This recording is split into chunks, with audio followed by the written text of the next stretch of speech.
নমস্কার বন্ধুরা, জয়ার পাকশালাতে সবাইকে স্বাগত।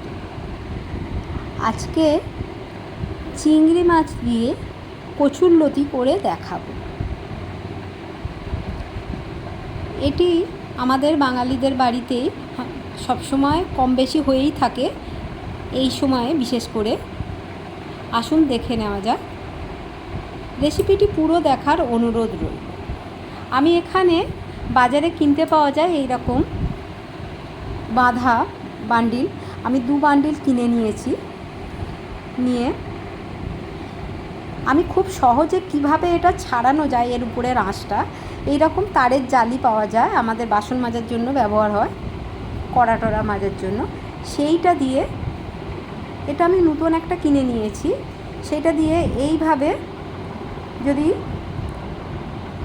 ছালটা এইভাবে ঘষা যায়, খুব সুন্দরভাবে এর যে উপরের আঁশটা সেটা কিন্তু পুরো পরিষ্কার হয়ে যায়। দেখুন, একটুও থাকে না। এইভাবে একটু ঘষে নিয়ে আমরা পিস পিস করে কেটে নিতে পারি। কেটে নিয়েছি, আর আমি উষম গরম জলে এটা একবার ধুয়ে নিয়েছি, নিয়ে জল ঝারিয়ে নিয়েছি। কড়াই বসিয়ে নিয়ে এর মধ্যে জল দিয়ে দিলাম। জলটা একটু গরম হয়ে গেছে, বেশ ফুটে গেছে, তখন এটা আমি দিয়ে দিলাম। এটা আমি সিদ্ধ করে নেব। ভালো করে জলের মধ্যে এটা দিয়ে দিলাম। আমি এর মধ্যে 1 চামচ নুন দিয়ে দেব,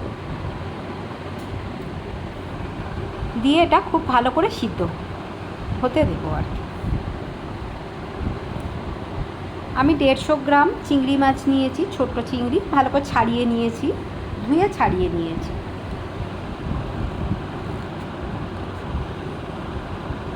আমার ওদিকে কচুরলতিটা সিদ্ধ হয়ে গেছে, আমি ঝাঁঝরির মধ্যে দিয়ে এইভাবে জলটা ঝারিয়ে নিচ্ছি। কতটা সিদ্ধ হয়েছে দেখুন, আমি দেখাচ্ছি হাত দিয়ে। দেখুন, খুব গরম, এইভাবে প্রেস করলে এটা ফেটে যাচ্ছে। আমি এখানে 10-12টা রসুন নিয়েছি, নিয়ে ভালো করে ছাড়িয়ে নিয়ে এটা থেতো করে নেব, খুব ভালো করে থেতো করে নেব। চিংড়ি মাছের মধ্যে নুন হলুদ দিলাম, দিয়ে চিংড়ি মাছটা খুব ভালো করে মাখিয়ে নেব।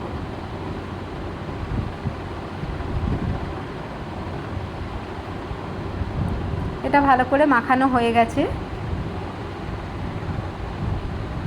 আমি কড়াই বসিয়ে নিয়েছি, এর মধ্যে ভাজার জন্য সর্ষের তেল দিলাম। সর্ষের তেলটা খুব ভালো করে গরম হয়ে গেছে। আমি এবারে নুন হলুদ মাখিয়ে রাখা চিংড়ি মাছটা ভেজে নেব।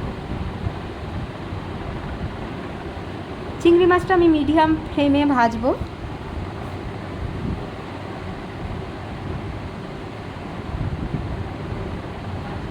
দু 3 মিনিট সময় নিয়ে আমি এটা ভালো করে ভেজে নেব। ভাজা হয়ে গেছে, আমি তুলে নিলাম। খুব কড়া করে ভাজলে এটা খুব শক্ত শক্ত হয়ে যাবে, খেতে ভালো লাগবে না। কড়াইতে বেশ কিছুটা তেল আছে, আমি আরও অনেকটাই সর্ষের তেল দিলাম। রান্নাটা সর্ষের তেল দিয়ে হবে, আর এই রান্নাতে একটু বেশি করে সর্ষের তেলটা দিতে হবে। 1/4 চামচ কালো জিরা দিলাম, 2টো কাঁচা লঙ্কা ফাটিয়ে দিলাম, আর 2টো শুকনো লঙ্কা। একটা বড় সাইজের পেঁয়াজ ছোট ছোট করে কেটে রেখেছি, সেটা দিয়ে দিলাম। সব কিছু খুব ভালো করে ভেজে নেব।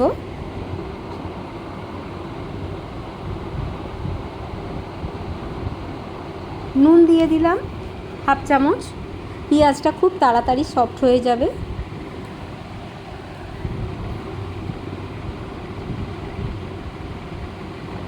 আদা রসুনের পেস্ট দিলাম। আদা রসুন না, রসুন যে পেস্ট মানে থেতো করে রেখেছি সেইটা দিলাম, সরি, আমি আদা না, সেইটা দিয়ে দিলাম। দিয়ে খুব ভালো করে এই রকমভাবে ভেজে নিতে হবে বা কষিয়ে নিতে হবে।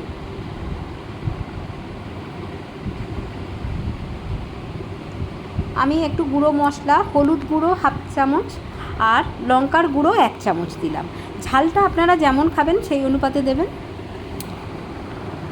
তবে এটা একটু ঝাল ঝাল খেতে ভালো লাগে। মশলাটা খুব ভালো করে কষানো হয়ে গেছে। আমি সিদ্ধ করে রাখা কচুর লতিটা দিয়ে দিলাম।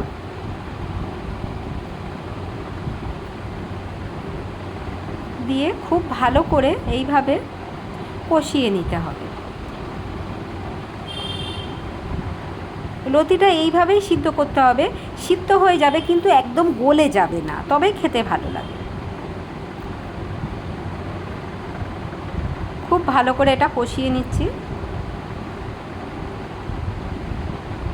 রেসিপিটি ভালো লাগলে লাইক, শেয়ার, কমেন্ট এবং সাবস্ক্রাইব করতে ভুলবেন না। পাশে থাকা বেল আইকনটি প্রেস করে দেবেন। আমার নেক্সট ভিডিওর নোটিফিকেশান সবার আগে আপনার কাছে পৌঁছে যাবে।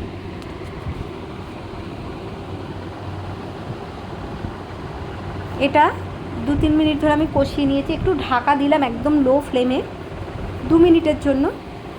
ঢাকনাটা খুলে নিয়েছি। মশলাটা খুব ভালো কচুর লতির সঙ্গে মিশে গেছে। এখানে তেল পেঁয়াজটা একটু পরিমাণ মতো দিতে হবে, অন্য আর কিছুই পড়ছে না চিংড়ি ছাড়া, ওই জন্যে তবেই খেতে ভালো লাগে। আমি চিনি দিলাম 1 চামচ, ছোট্ট চামচের 1 চামচ। একটু ওল কচুতে একটু মিষ্টি ঝাল থাকলে পরিমাণ মতন ভালো লাগে। ভেজে রাখা চিংড়িগুলো দিয়ে দিলাম।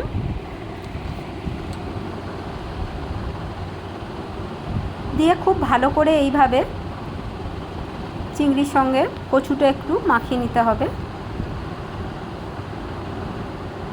এটা হয়ে গেছে। আমি ফ্লেমটা অফ করে দিয়েছি। দেখুন প্লেটিং করে নিয়েছি। গরম ভাতের সঙ্গে এই রকম কচুর লতি অসাধারণ লাগে, আর কোনো কিচ্ছু লাগবে না, অপূর্ব খেতে। আপনি অবশ্যই বাড়িতে একদিন বানান, দেখবেন আঙুল চেটে পুচটে সেদিনকে খাবে। ভাত একটু বেশিই সেদিনকে রাখবে। অসাধারণ টেস্টের এই কচুর লতি কেমন লাগলো অবশ্যই কমেন্ট বক্সে জানাবেন।